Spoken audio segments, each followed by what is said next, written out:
Have you ever wondered why someone keeps appearing in your thoughts, even when you try to move on?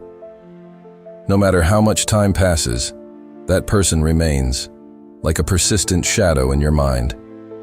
It could be someone you loved, someone you had a conflict with, or even someone you barely knew but left an indelible mark. It's not a coincidence. It's not a simple quirk of your memory. According to Carl Jung, when a person repeatedly occupies our thoughts, it's because there's something deeper at play, something we haven't resolved within ourselves.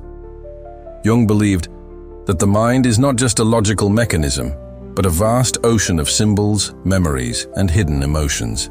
At the center of this ocean lies the unconscious, a part of our psyche that holds everything we avoid confronting. And when someone keeps appearing in our mind, it's because that person represents something within us that needs to be understood. But what does this really mean? To understand it, we must first explore how our psyche works and why certain thoughts cling to us with such intensity. Jung described the unconscious as a hidden dimension within us, filled with memories, repressed, emotions, and patterns that shape our lives without our notice. Often, we are unaware of how these elements influence our daily thoughts and behaviors. When a person gets stuck in our mind, the unconscious is trying to send us a message. Perhaps it's showing us something unresolved, a buried emotion, an internal conflict, or even a desire we haven't consciously recognized. For example, if an ex-partner keeps appearing in our thoughts, there might still be unprocessed emotions, such as guilt, regret, or a lesson we haven't yet learned. If it's someone who hurt us, the unconscious might be trying to show us that there are wounds we need to heal before we can move on. But it's not always about pain.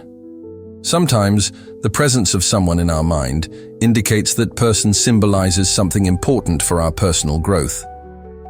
They might represent a quality we yearn for in ourselves, or a challenge we need to face. One of Jung's most fascinating concepts is psychological projection. Our minds tend to project onto other people aspects of ourselves that we haven't recognized or accepted.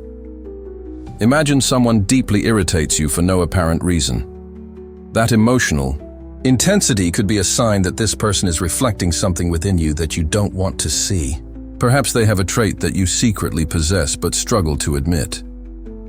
The same happens when we become positively obsessed with someone. If we admire someone intensely, it could be because that person embodies qualities we wish to develop in ourselves. The unconscious is pushing us to recognize and work on these parts of our psyche. This explains why certain people impact us more than others. It's not that they are special in themselves, but that they activate something deep within us. The reason certain thoughts repeat over and over has both psychological and neurological bases. Our minds are designed to create strong connections with people with whom we share significant experiences. When we spend time with someone and share intense emotions, our brain creates neural pathways that associate that person with those feelings. This means that even when the person is no longer present in our lives, the connections remain, activated by memories, scents, songs, or any small detail that makes us relive those moments. But this is where the power of the unconscious comes in. These connections aren't maintained just by memory, but because there's something deeper our psyche is trying to resolve. It's not just about the person, but what they represent to us. To free ourselves from repetitive thoughts, it's not enough to ignore them or distract ourselves with other things. Jung suggested that the true path is integration, recognizing what that person represents in our life and learning the lesson our unconscious is trying to teach us. I invite you to reflect. What does this person make you feel? What emotions do they stir in you? Is there a pattern in your life that repeats with different people? These questions can open doors to a deeper understanding of yourself. In the next part, we will explore the concept of the shadow, that hidden side of our psyche that we often project onto others without realizing it. But before we continue, tell me, have you ever felt that someone won't leave your mind without a logical explanation? Let me know in the comments and subscribe to the channel to keep exploring these mysteries of the mind with us. If someone keeps appearing in your mind, it's not a coincidence. In the first part, We explored how the unconscious tries to send us a message when someone occupies our thoughts persistently. Now, we will delve deeper into one of the most important keys to understanding this phenomenon: the shadow. Carl Jung described the shadow as the hidden part of our personality, that which we do not want to see in ourselves. These are our repressed impulses, unaccepted emotions, and desires that we have learned to hide because society, family, or our own morals have deemed them unacceptable. But the most intriguing thing about the shadow is that it does not disappear just because we ignore it. Instead, it projects onto others. That is, we see reflected in other people aspects of ourselves that we do not want to recognize. And here is the key. If someone doesn't leave your mind, it may be because they represent a part of your shadow that is asking to be integrated. How is the shadow formed? From childhood, we learn which behaviors and emotions are acceptable and which are not. When we are told that we should not be selfish, we should not show anger, or we should not be vulnerable, those parts of us are repressed. The problem is that what is repressed does not disappear. It hides in our unconscious, forming the shadow. And when we are not aware of it, we project it onto others. Perhaps that person you can't get out of your mind embodies a trait that is repressed in you. If you admire them intensely, it could be that they possess qualities you wish to develop. If they irritate you or generate strong emotions, they could be reflecting aspects of yourself that you have not accepted. Suppose someone who is extremely self-confident bothers you. You feel they are arrogant or attract too much attention. But what if what really bothers you is that you wish you had that same confidence, but you have forbidden it to yourself? Or conversely, if you feel an inexplicable attraction to someone, it could be because that person symbolizes a part of you that you have repressed and that is seeking expression. Jung teaches us that we cannot get rid of the shadow, but we can integrate it. This means recognizing those hidden parts of ourselves and giving them a conscious space in our lives. The first step is self-observation. Every time someone generates an intense emotional reaction in you, ask yourself, what exactly bothers me or attracts me about this person? Have I felt this before with other people? Could it be that this person is reflecting something in me that I don't want to see? The second step is to accept that what you see in others is also in you. If you can recognize that quality within yourself, you stop projecting it onto others. This does not mean that you should act exactly like them, but that you can take what serves you and balance it in your life. For example, if someone very egocentric bothers you, it could be because you have repressed your own need for validation. Instead of completely rejecting that characteristic, you can learn to express yourself with more confidence without falling into arrogance. What to do when someone doesn't leave your mind? Instead of fighting those thoughts, use that energy to get to know yourself better. Ask yourself, what does this person symbolize in my life? What emotions do they awaken in me? Is there something I am escaping from within myself? The unconscious does not work with logic, but with symbols and emotions.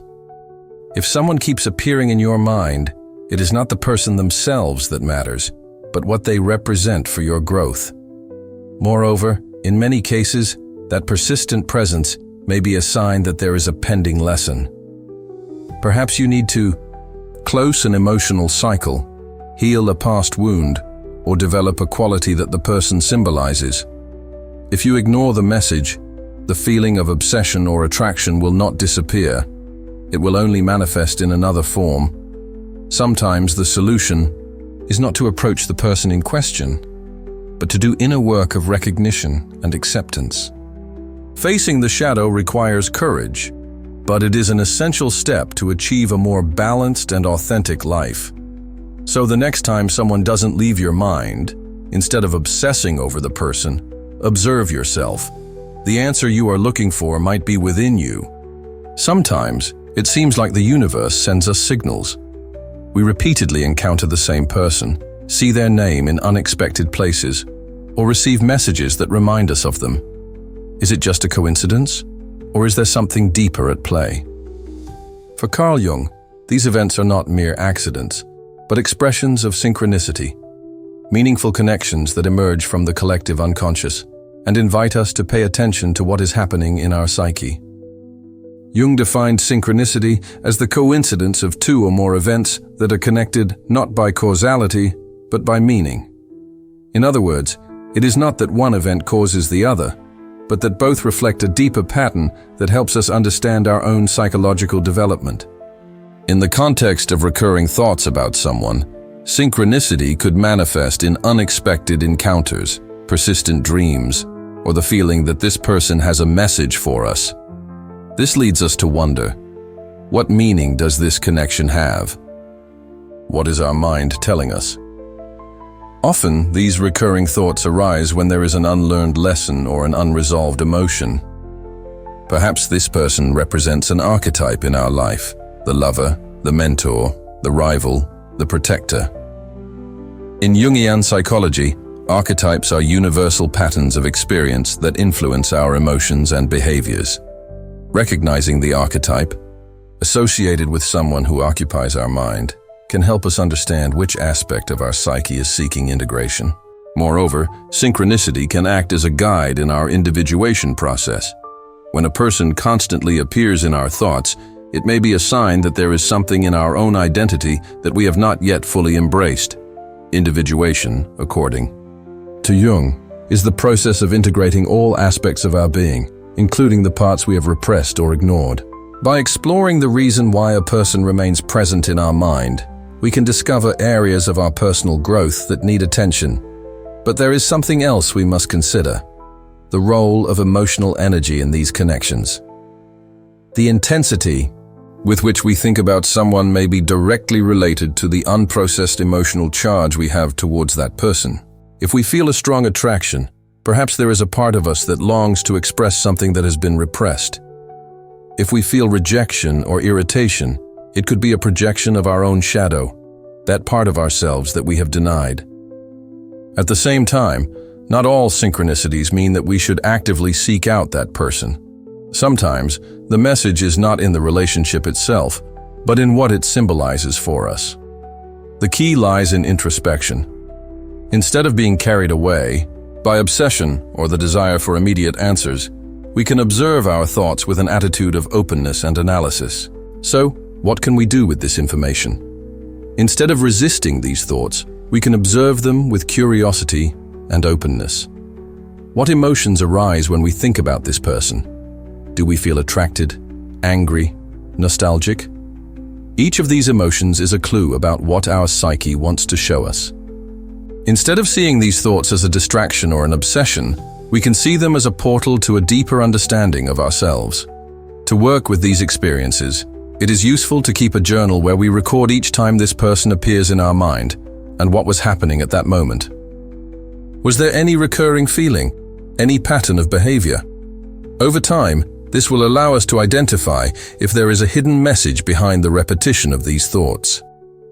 In the next part, we will explain how these mental connections can become opportunities for personal transformation. How can we integrate these thoughts into our journey of self-knowledge and free ourselves from repetitive patterns? The answer lies in the path towards authenticity and acceptance of our true nature. Continue with us on this journey into the depths of the mind. If we have explored the mystery of recurring thoughts, the influence of projection and synchronicity thus far, it is now time to address the key question: how do we transform this persistent mental connection into personal growth? Carl Jung tells us that integration is the essential step in the individuation process. Simply put, it means accepting and reconciling with the parts of our psyche that we have rejected or ignored. But how do we apply this when someone remains in our mind? The answer lies in conscious self-exploration. Instead of fighting these thoughts, we can see them as opportunities to understand ourselves better. First, it is important to identify the underlying emotions. Is it unrequited love? Is it regret that we haven't healed? Is it a fear of abandonment? Each of these emotions points to an area of our psyche that needs to be recognized and worked on. Jung described the shadow as the hidden aspects of our personality, those that we repress because they make us uncomfortable or unacceptable. When a person remains in our mind, they often reflect something from our shadow that needs to be brought to light. If we feel strong admiration for someone and can't stop thinking about them, we might be projecting qualities that we don't allow ourselves to recognize. Instead of seeing that person as unattainable, we can ask ourselves, what part of me is seeking to develop these same qualities? If we feel rejection or anger towards someone who occupies our mind, it is possible that this person embodies a part of ourselves that we have denied or repressed. The next step is integration. To achieve this, we can practice non-judgmental observation of our thoughts and emotions. A useful technique is reflective writing, noting what we feel when we think of that person, exploring memories, patterns, and recurring emotions. Another strategy is meditation and visualization work, where we imagine interacting with that person in our mind, expressing what we never said, and emotionally releasing ourselves. Jung spoke of the importance of symbols and rituals in psychic transformation. Sometimes a small symbolic act, such as writing a letter we never send or performing a personal closure ritual, can help us process and release the mental energy trapped in that connection. It is also crucial to work on self-knowledge through dream analysis. Jung believed that dreams reveal aspects of our unconscious that the conscious mind cannot process during the day. If a person frequently appears in our dreams, it is a sign that there is something deep our psyche is trying to communicate to us. Recording these dreams and analyzing them can give us clues about what we need to integrate. Additionally, we can observe patterns in our relationships. Do we always feel attracted to the same type of person? Do we repeat the same conflicts? These repetitions are not coincidences, but reflections of lessons we have not yet learned.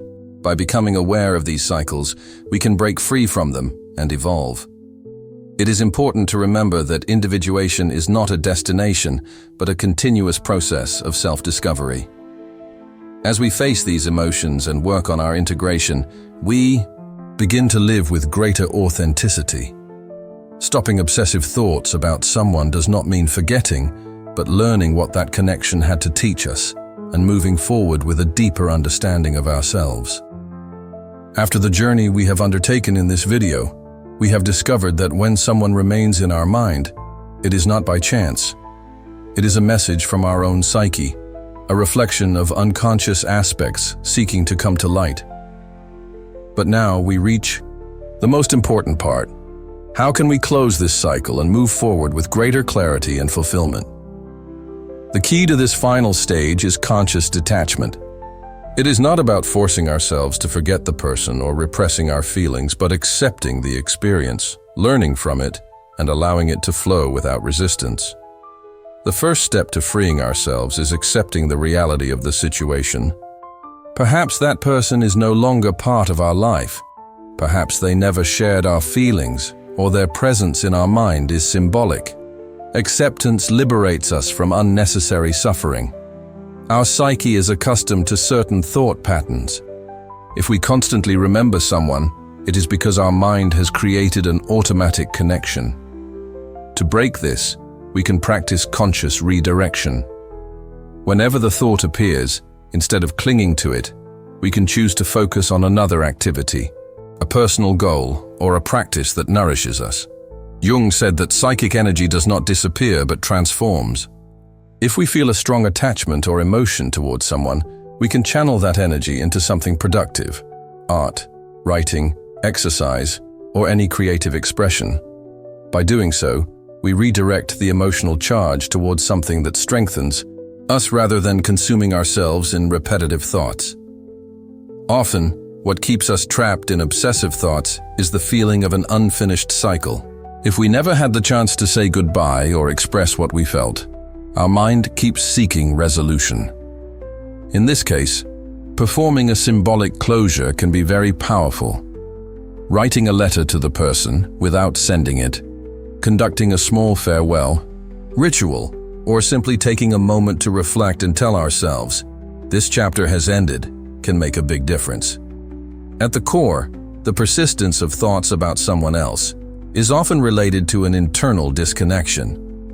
By focusing on our own development, passions, and well-being, the need to keep that person in our mind begins to dissipate naturally. The key is to find what nourishes us and makes us feel complete without depending on an external figure. When we finally release someone from our mind, we experience a sense of lightness and clarity. But beyond this, we discover something deeper. It was not the person themselves who kept us trapped, but what they represented to us. Each experience leaves us with a lesson. If someone has occupied our mind for a long time, it is because they have taught us something valuable about ourselves. Perhaps they showed us a wound that needed healing, a part of ourselves that we wanted to develop, or a pattern that we needed to break. Here is where we truly achieve individuation. When we understand that each relationship and each persistent thought are not obstacles, but opportunities for growth. By integrating these lessons into our lives, we move closer to our most authentic and complete selves. But a question arises. What if, despite this process, the person remains present in our mind? Does it mean we haven't progressed? Not necessarily. In many cases, the mind needs time to process and assimilate new ways of thinking. The important thing is not to despair and to continue practicing mindfulness about our thoughts.